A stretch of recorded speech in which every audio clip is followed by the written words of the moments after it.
and giving the stage once again to Emil to announce who will be pitching and to invite our first pitching founders. I suppose it will be Bruntor. Emil? Yes. So yeah, not to take too much off of the first startup's pitch itself, then I would like to invite Raimons, the co-founder of the Bruntor, to pitch his company, which in simple words has created the electric cargo scooters. Yes, Raimond, the floor is yours. Hello, everyone. So just a quick screen share moment. Let's pick it up. So, hi everyone. My name is Raimond, and I'm the CEO of the Bruntor. And at Bruntor, we are aiming to shape the future of future urban logistics. Last mile deliveries and postal delivery companies are facing different problems like rising costs, shortages of employees, and of course, parcel delivery volumes that they cannot handle with existing solutions. And the work is getting harder, and actually, the workers are going on strikes. 300,000 Royal Mail workers were on strike last year, causing 1 billion loss, which is reported by Royal Mail afterwards. And the solutions they are using basically are electric push trolleys and electric bikes. And the workers are not happy with those. So that's where Bruntor can help. Bruntor is electric four-wheeled kick scooter with a modular cargo compartment up to 650 liters. It is the size of the bicycle, the vehicle itself, but it can carry that much. It is super simple and easy to use, so everyone can use it, even elderly. And this is our main goal, that actually older people can use the vehicle. And thanks to the four wheels also, it is super safe and stable even in winter or on very, very bad roads. The stand-up solution makes the vehicle actually 40% faster than a van for parcel deliveries or 15% faster than a cargo bike. And it also increases the walking postman productivity up to 45%. It depends on the user itself, but it is reachable and actual measured numbers.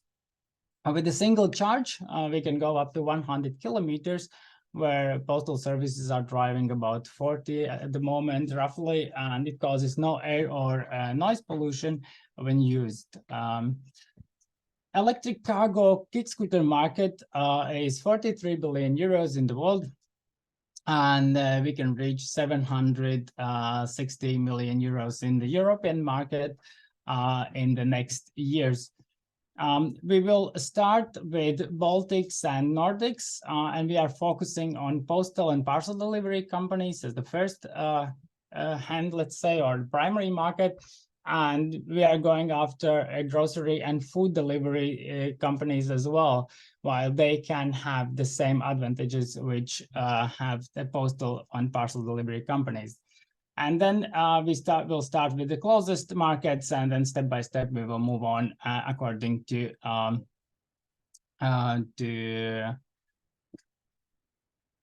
I did forget the word, but actually, yeah.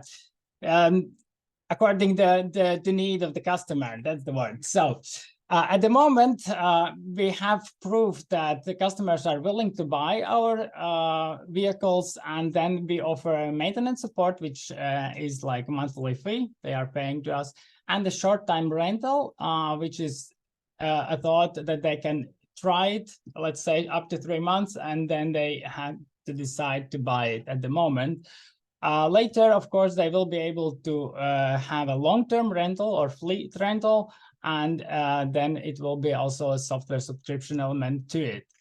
So, but that's not the proved concept yet, but we know already that they are willing to buy. So competition, we have, of course, the main competitors are electric cargo bikes, which is a well-known concept, but they are very bad at high-density zone deliveries. That's why we started to create the Bruntor. And direct competitor is SS Mobility. They are based in Spain, a 3-year-old company having the very first pilot project starting like in the next weeks.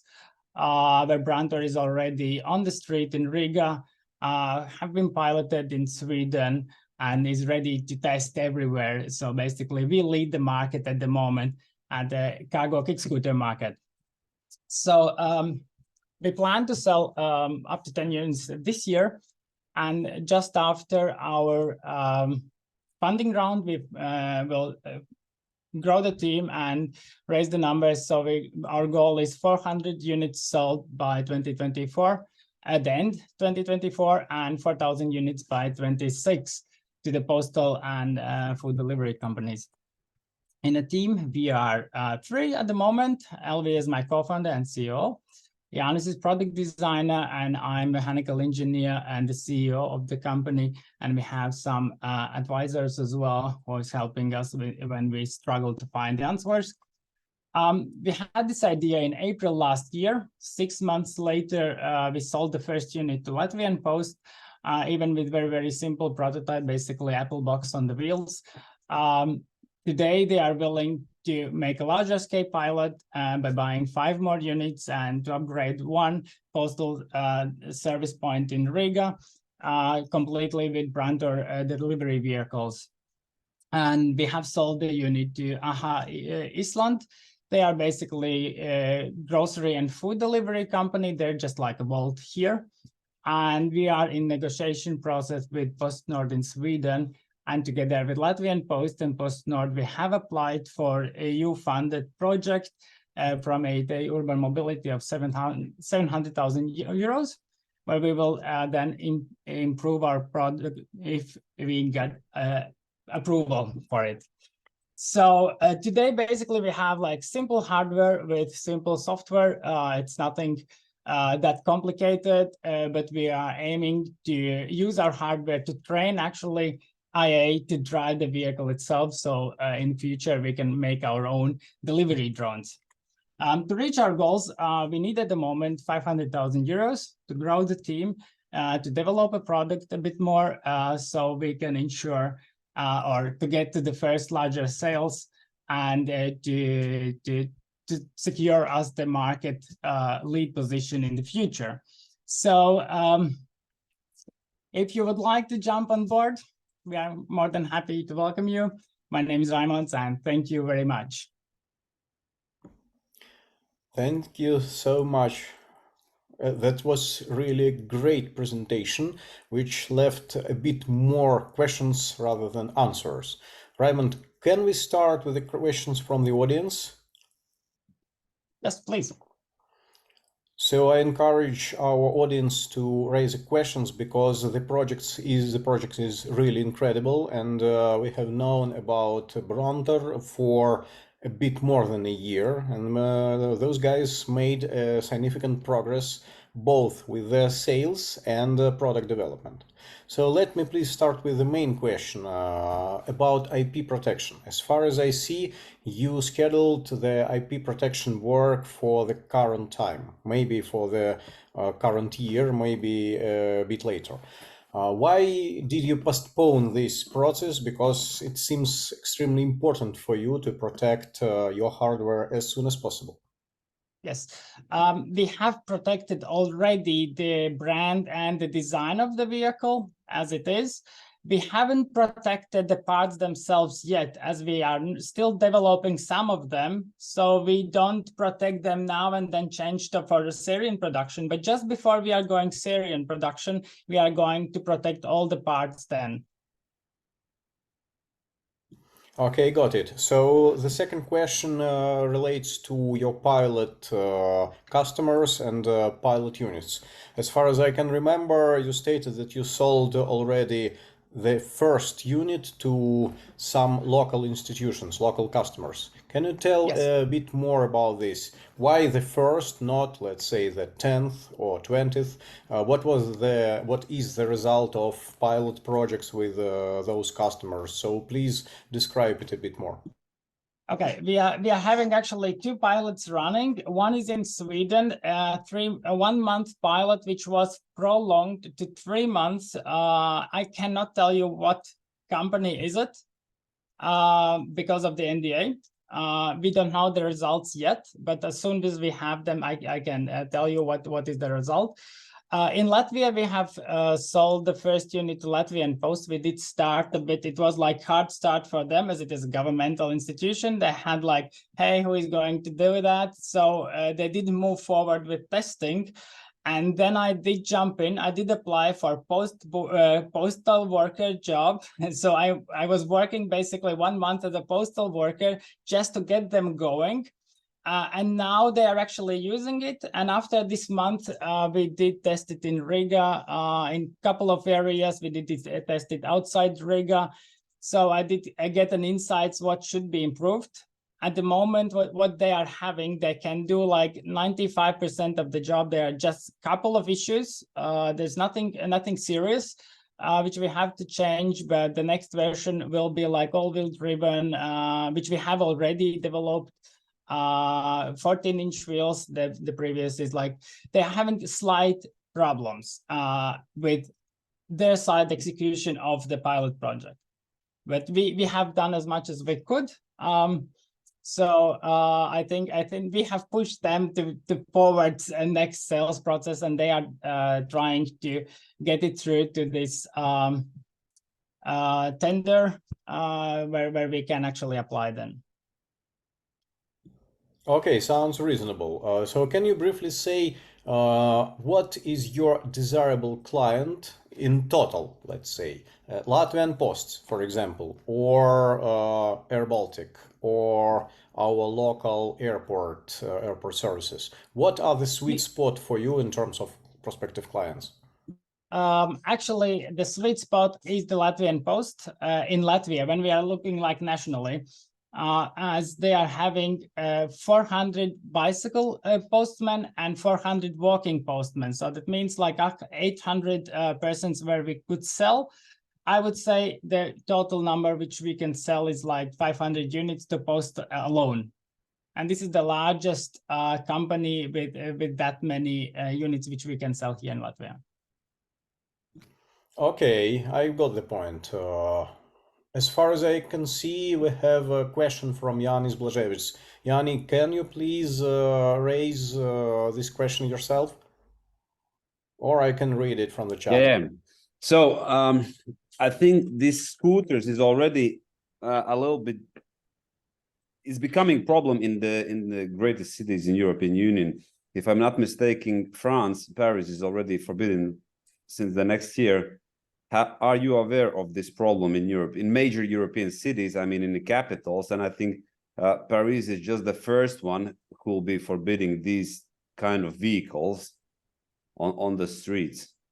And if this might affect your business.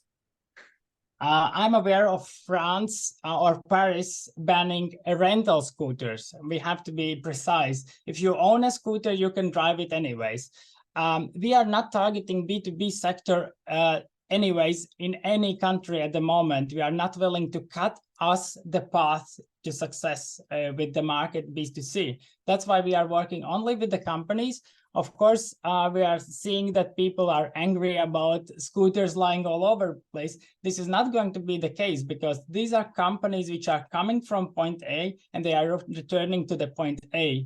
And basically, they are keeping the vehicles at the same spot. Only when they are driving on the streets, they are visible. And mostly it is a time of the day where everyone is sleeping.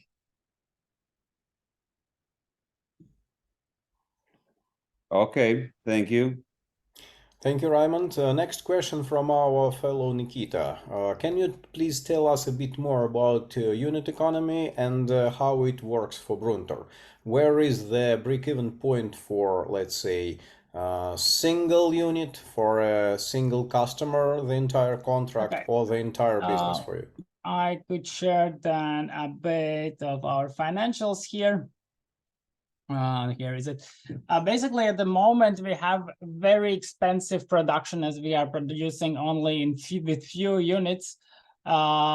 Basically, at this point, it is super inefficient. We have the cost of production 5,500 euros at the moment, and the sale is 6,500.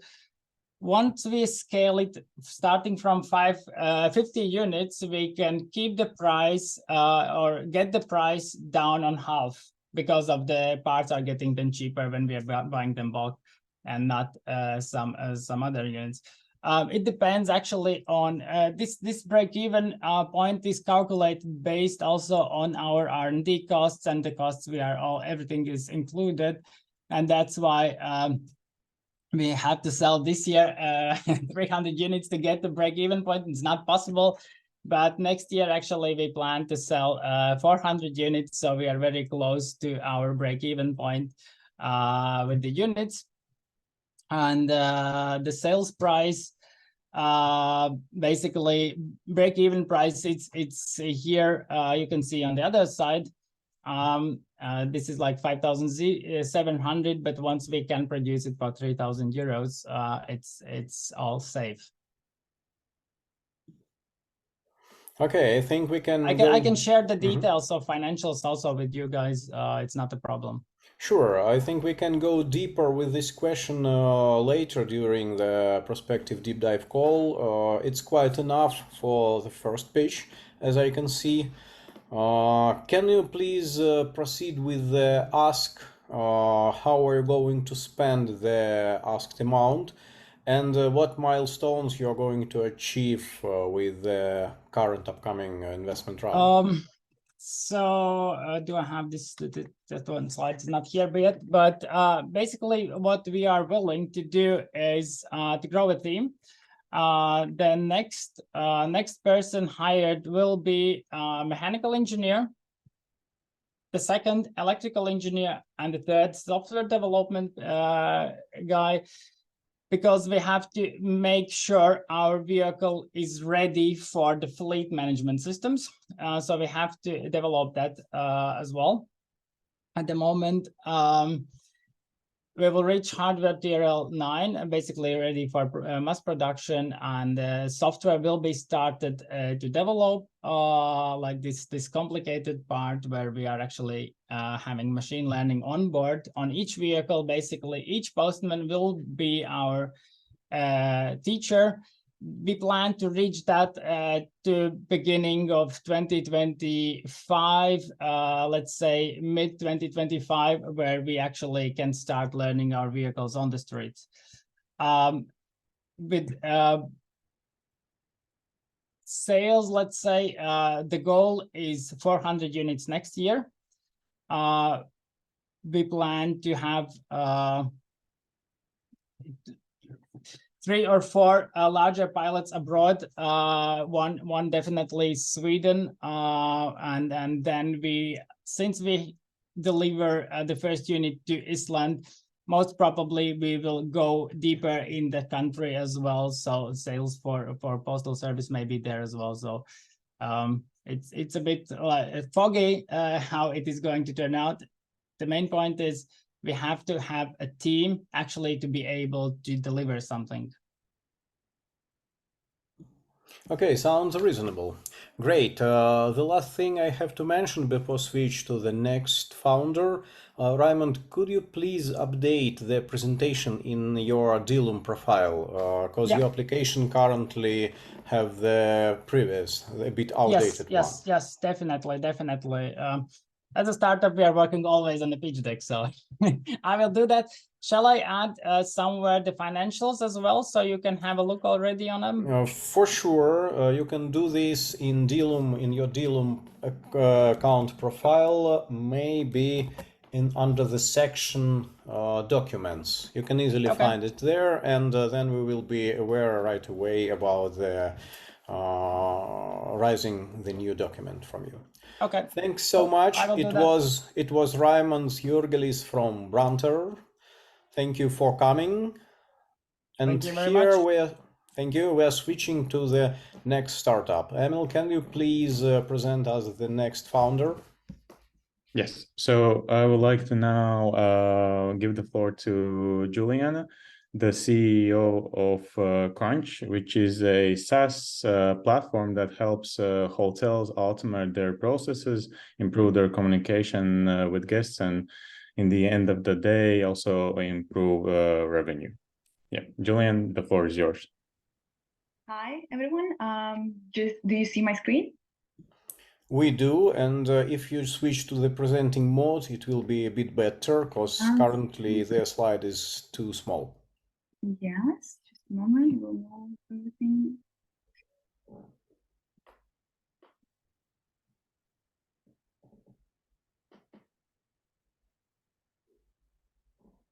I suppose not this way, you just switch to Slack. Oh, sorry. You see my screen, right? We do. Okay. Okay. Sorry, switched off. No rush, please take your time.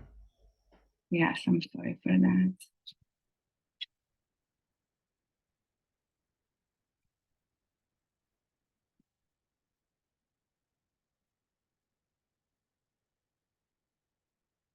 It'll take some time while it switches on.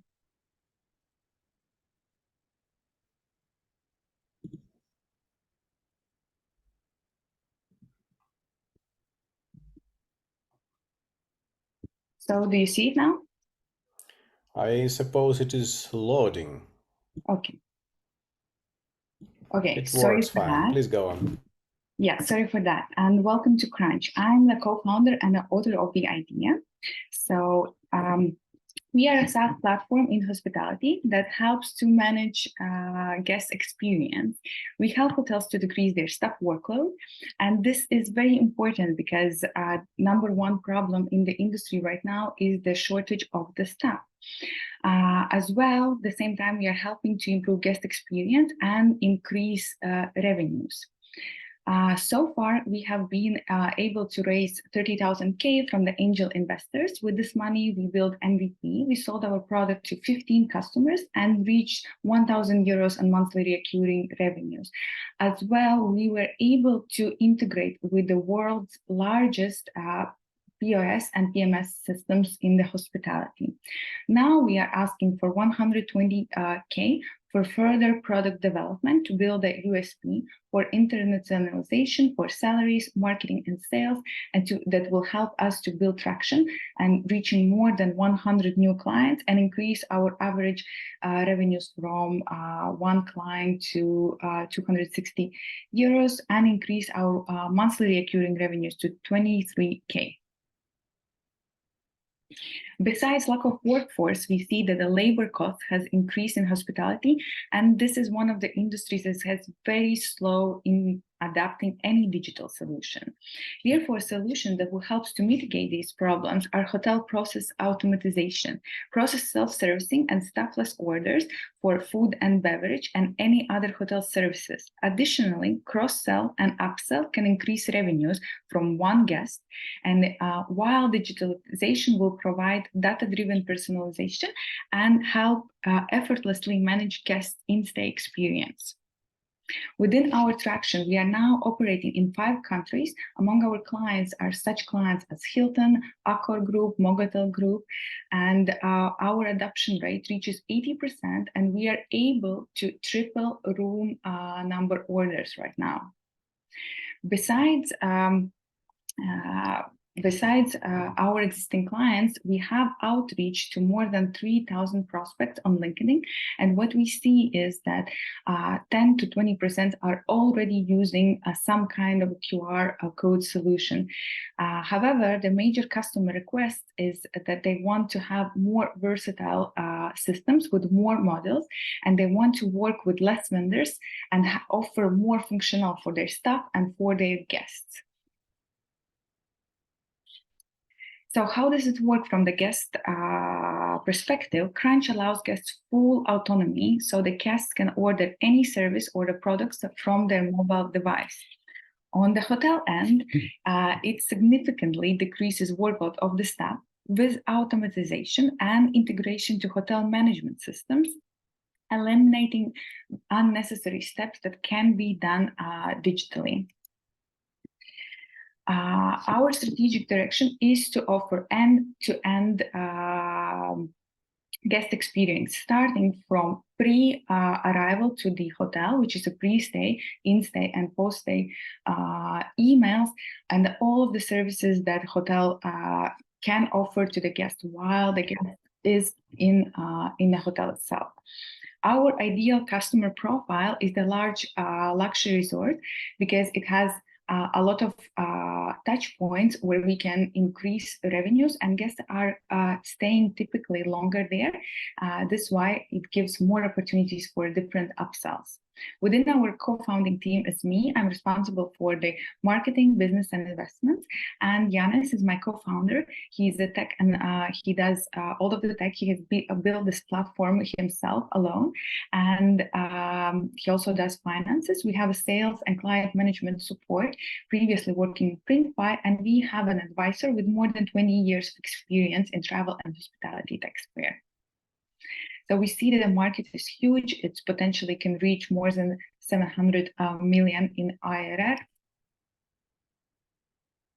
And we see also the rising competition in guest in-stay management softwares. But what we also see that there's no one global market leader. This is relatively new technology, and relatively new.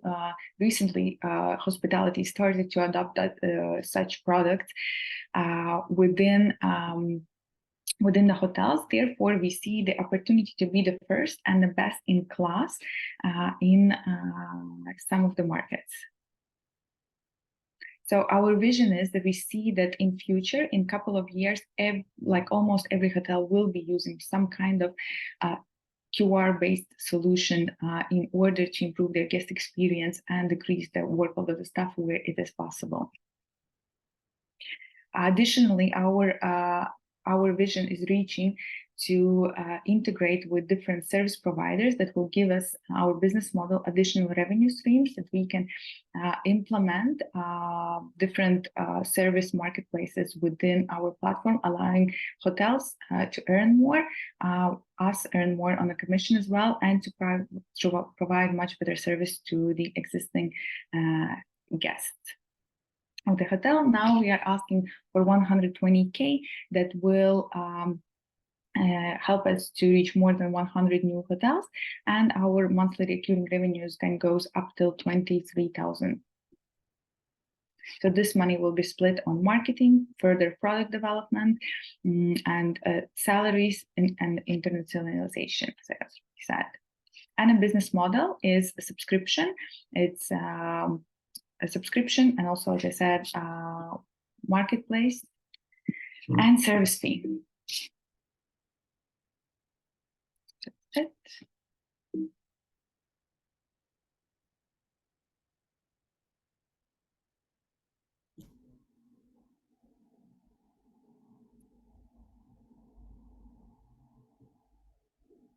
Juliana, thank you so much. Did you finish the presentation and your pitch? It was not quite clear. Great. Yes, we have so much questions from our side. Let me please start. As far as I can see, your ask just decreased more than 2 times. We have started with 270, and currently you ask for 120. To be precise, it's kind of a low numbers which cannot be expected, and I wonder what milestones are you going to achieve with such a small amount of money. Can you please briefly describe the status of your business after receiving and spending those investment money? Yeah, so actually we had prepared 2 plans, and then so these 2 plans were taking consideration that we would have more than one of the investors when we submitted 270K. So that's why I decided to be presenting to you the one plan. They will expect 120K, and as I said, this would allow us to run, so we would not go bankrupt at any point, because we will constantly be adding a new client.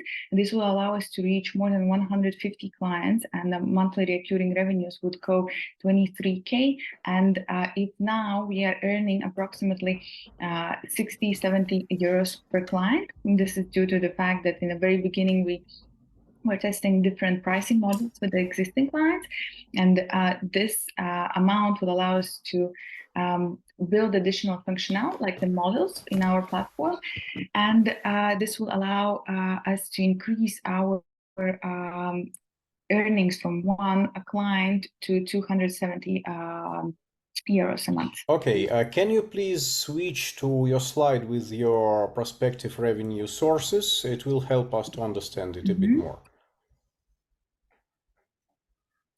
Not this one, three slides back. This one, exactly, yes. Let's get with it once again. So currently you say that Welton is paying you some money under this contract. How much should it pay for now, let's say? So now, on average, we are earning 70 euros per client. And you mean that your client is the entire hotel, as I understand? Yes. Okay, so how are you going to increase this number so high to, let's say, get From 1,800? Okay. Yes. We are constantly adding a new modules to our platform. For example, now most of the Welton hotels, they are using only food and beverage orders for the room service. Once they want to have also services that clients can book any other service through the platform, they pay more. Now we have recently added such function as table booking, so the guests can automatically book a table, and also outside guests can book a table in the restaurant. Then there's additional 50 euros a month they will be paying. And so with each model that we're adding to our platform, it gives us an opportunity to earn more because they are paying it separately for each model.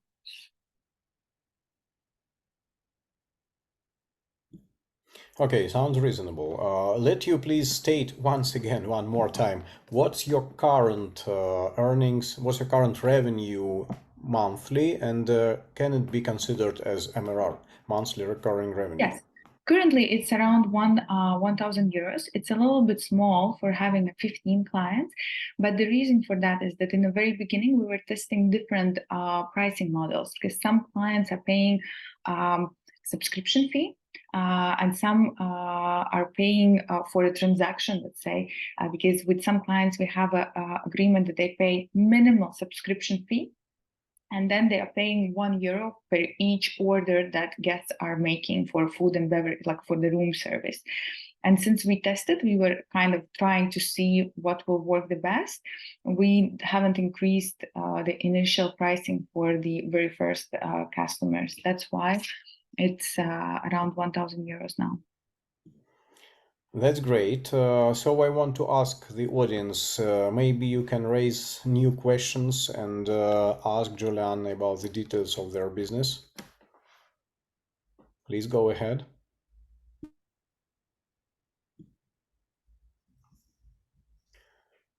Okay, maybe I think, Nikita, you can unmute yourself and ask those questions directly. What do you think?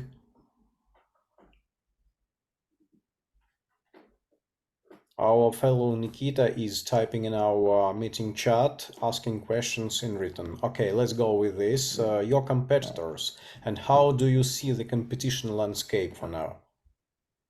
We see that there are rising competition within this in-stay service management. Within the Baltic sphere, there are a couple of them, like GuestJoy and Hotel Buddy. They were mostly doing pre-stay and after-stay emails, and now they started to develop this in-stay solutions as well. But on the world scale, there are like the bigger competitions like Doof. They raised around 10 million. And they are really focusing on this in-stay management. What we see from those competitions that there is no clear market leader globally, and when we outreach to this like more than 3,000 hotels, we really don't see a clear leader worldwide. But very good news that the solution is requested, but many clients and more than only us have thought about this idea and slowly developing this functional. Juliana, I have a couple of questions. Do you hear me? Yes. Yeah, okay. So first of all, what do you think Duve has limited options about auto translation and for personalization? Why you do it and they don't, since they're the market leader at the moment? I think it's a matter of time. Okay, It's and the other question is the software itself. How long did it take you to develop the software? Because it looks quite simple, at least from my side, and it looks like it doesn't take a long way to develop the same. It's like same thing, like from competition. Yeah, for us, it took 2 years. But when we started to build it, we actually initially started to work with the restaurants, and then we understood that there's more use of our product in the hotels, and we have built like a lot of different functional that maybe and now we are building it more of the request from the clients. We do the very thorough client interviews, and when we see that the majority of the clients would need, let's say, additionally pre-stay and after-stay emails to be offered in our platform, then we go for that. While in the very beginning, our approach was different. We were like testing and trying to find the perfect product market fit. But yes, it's not the technology that cannot be replicated, but now with knowing what exactly hotels need and what they are ready to pay for, we can be the best in class by building it first and just conquering some of the markets first.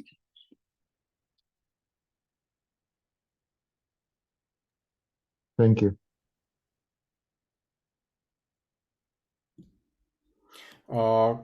Great. Thank you for your questions, Nikita. Any more questions from the audience? Because I also have some more.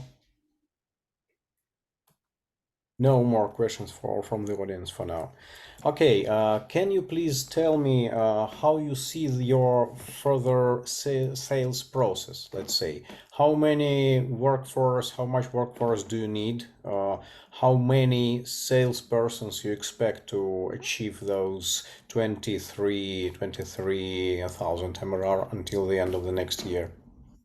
Yeah, what we started to do is we work with the agencies through the Upwork, and this helps us to automate our sales process and outreach like 1,000 hotels on the LinkedIn.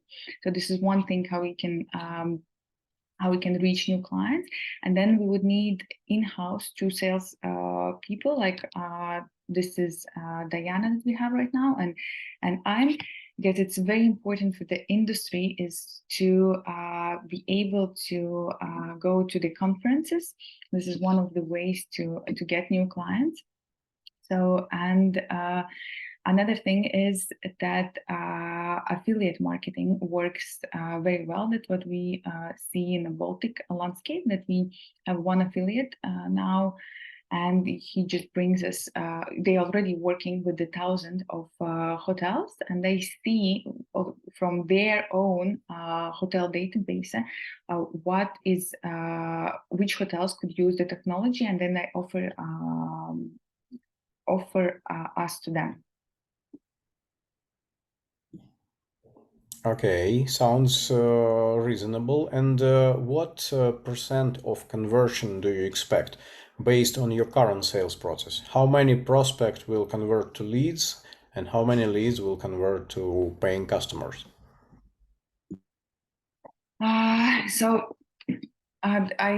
Difficult to say now from the top of my head, but what we see that the blocking point is the integration with the local POS system. If we have an integration with their POS system, which is like now we have integration with the global leader, which is Oracle Symphony, then we see that the conversion rate is from 10 prospects, around 1 will convert. So how many prospective clients are going to reach to achieve at least the number you outlined for the next year?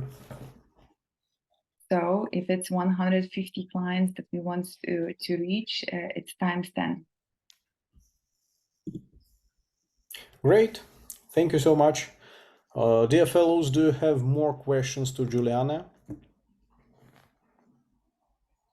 If not, thank you once again. It was a Qrunch project, hospitality and hotel services, QR codes for upsell of additional services. Thank you once again, Juliana. We will reach you out after our call just to understand is there enough interest from our fellows and are we ready to go deeper with your project. Please stop your screen sharing, and Emil will invite next pitching founder. Emil? Yes, hi again. A quick update on our agenda. Then, unfortunately, Cube, the company, will not be joining us today as there is no site or no answer from the founder itself. So we will go straight up to the next startup, which is Simpleros, which is run by Santa. Simpleros is an online lender providing consumer loans to the residents of Spain.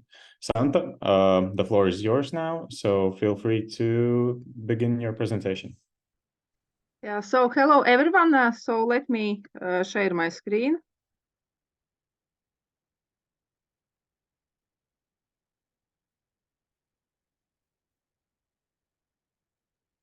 Can you see my screen?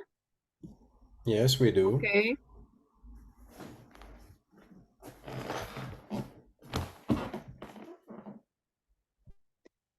So yeah, hello everyone. My name is Santa Lemša, and Simpleros is my company who provides instant online loans in Spain.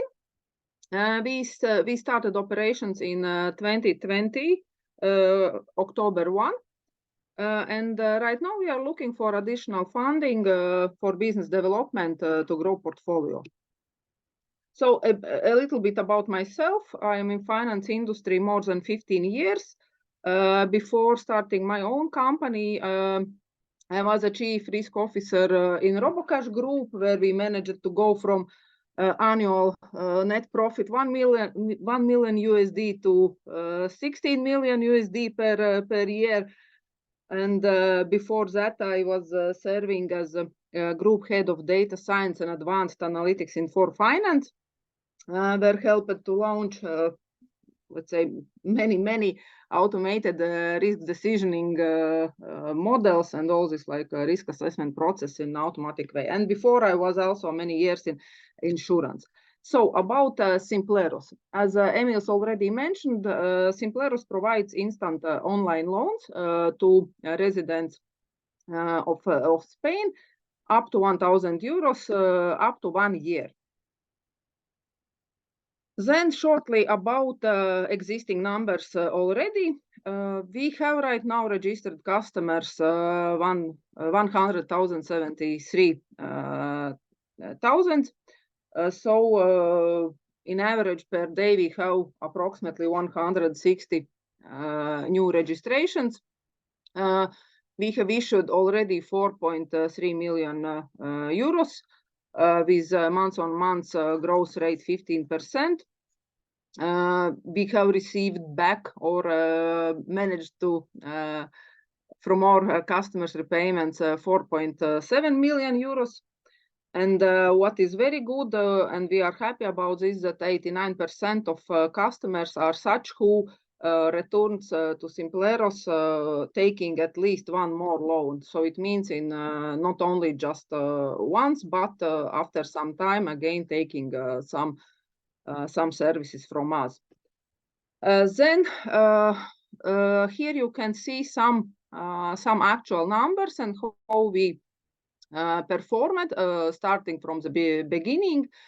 I would like to put stress maybe right now more on this like net profit left bottom corner, where in this year first half of year we managed to to get profit already approximately the same amount what we managed to do in last year, total last year.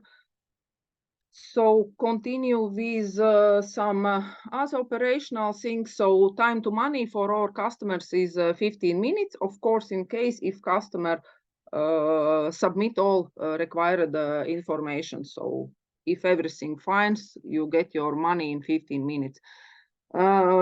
We also we have we are very curious on data, and we have let's say a couple of versions already in production machine learning risk assessment models, which helps to us to ensure quite let's say solid NPL level right now for this consumer loans, unsecured consumer loans, which is a 7.6%.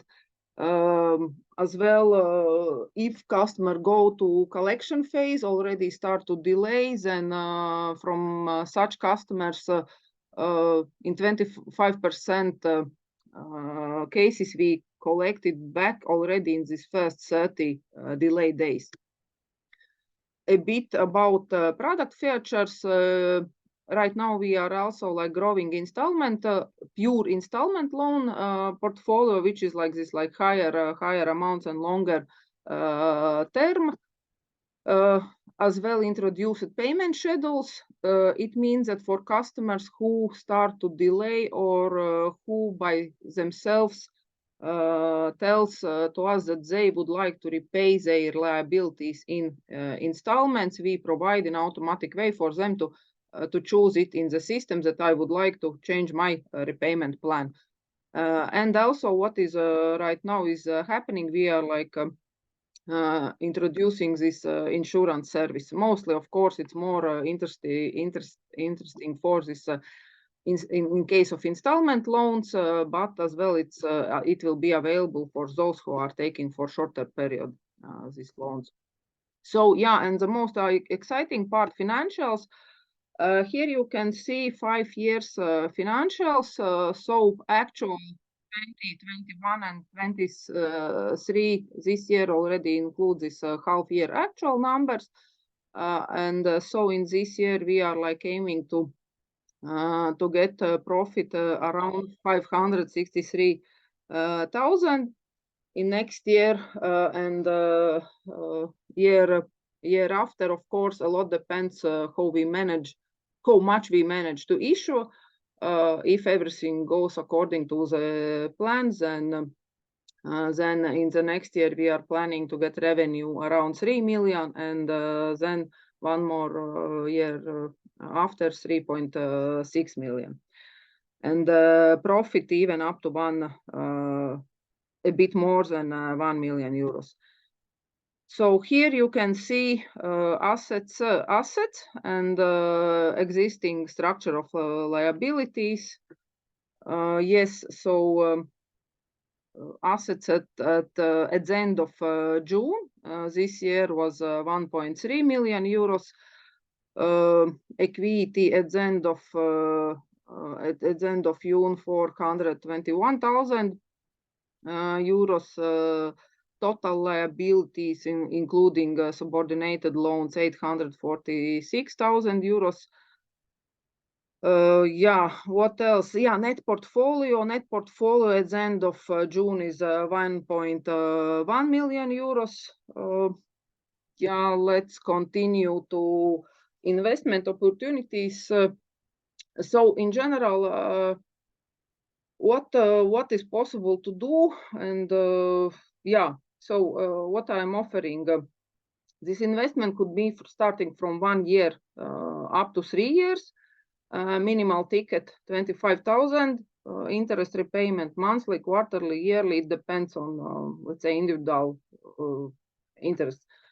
Yes, then of course also this annual interest is depends on amount, depends on total term of business loan. So conditions are yeah, with different conditions.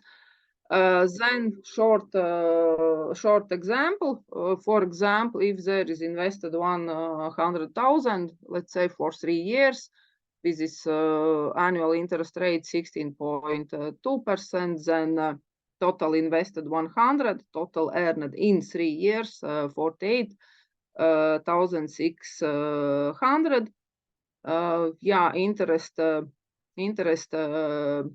payment per year 16,200, and if there is this monthly interest repayment, then it would be on monthly basis 1,350,000. So it depends, yeah, in what exactly is interested in investor and what is more interesting for everyone. So that's all from my side.